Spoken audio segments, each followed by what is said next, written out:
that. So this is my bunker car. It's like it goes through all tornadoes. And here's the leaf blower at turtle mode with it unbunkered. Okay, it did good unbunkered. Okay, I'm gonna bunker it. Let's see how it does on turtle mode bunkered. Pretty good. This is unbunkered rabbit mode. That did pretty dookie. Here's bunkered rabbit mode.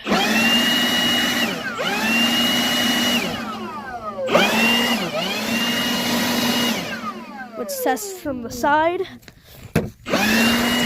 Alright, well, we don't talk about that. The leaf blower was too close. Yeah. Watch. Still, but it's pretty good. Now we're gonna test from back with rabbit mode.